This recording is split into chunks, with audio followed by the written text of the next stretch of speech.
Shalom, Om Swastiastu. Yang terhormat Ibu Penny sebagai dosen mata kuliah Manajemen Konflik Internasional. Perkenalkan, nama saya Asel Benikar Malia dengan NIM 23055211161.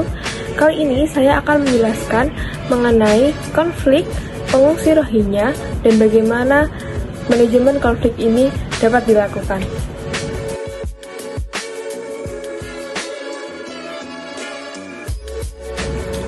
Melalui cuplikan video yang telah saya tampilkan sebelumnya, hal ini menjadi isu yang menarik yang akan kita bahas.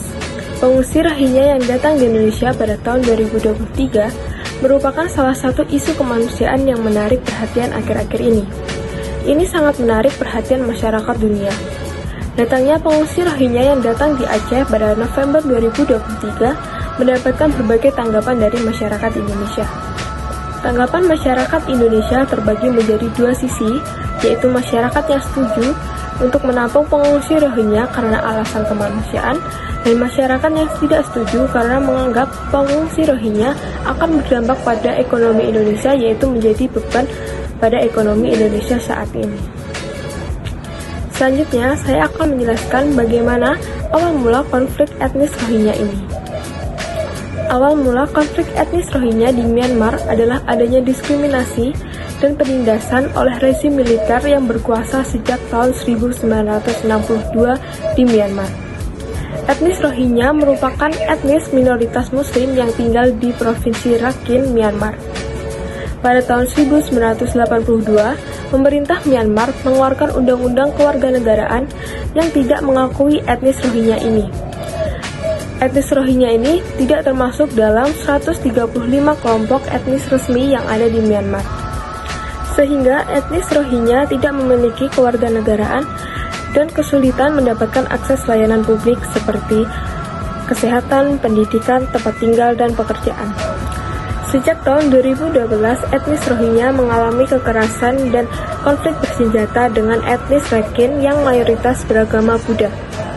Banyak desa-desa Rohingya yang dibakar, ribuan masyarakat yang tewas, dan jutaan orang mengungsi ke negara-negara tetangga, terutama Bangladesh. Pemerintah Myanmar menuduh etnis Rohingya terlibat dalam gerakan separatis dan terorisme, yang dimana etnis Rohingya menuntut hak-hak mereka sebagai warga negara. Dampak dari konflik etnis Rohingya telah menyebabkan krisis kemanusiaan yang besar, baik dalam maupun di luar Myanmar. Sejak 2017, lebih dari 700.000 orang etnis Rohingya melarikan diri ke Bangladesh dan tinggal di kamp-kamp pengungsian yang padat dan kurang layak. Dalam mengatasi isu etnis Rohingya ini, dilakukan dengan cara diplomasi, negosiasi, dan mediasi yang merupakan upaya untuk menciptakan perdamaian antara pihak yang berkonflik atau disebut dengan peacemaking. Mediasi yang dilakukan oleh Perserikatan Bangsa-Bangsa atau PBB menyakup beberapa langkah, yaitu dengan mengirimkan utusan khusus untuk Myanmar yang bertugas untuk memfasilitasi dialog antara pemerintah Myanmar dan berbagai pihak yang terkait termasuk dengan perwalian dari kelompok Rohingya. Advokasi dan diplomasi yang dilakukan oleh pihak PBB untuk menarik perhatian dunia terhadap krisis Rohingya dan mendorong adanya solusi politik. Melibatkan negara-negara ASEAN dan organisasi internasional lainnya seperti Indonesia, Kanada, dan organisasi PBB untuk menjadi mediator atau fasilitator dalam proses dialog dan negosiasi.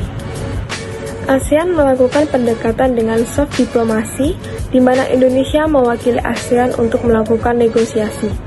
Myanmar yang awalnya tertutup pada masalah ini, dan setelah dilakukan soft diplomasi ini yang terus dilakukan Indonesia sebagai wakil ASEAN, membuat keterlibatan ASEAN akhirnya diperbolehkan dengan menganut sistem Responsibility to Protect atau R2P, yang dimana konsep ini merupakan tindakan perlindungan dengan upaya perdamaian dan menjunjung tinggi hak asasi manusia.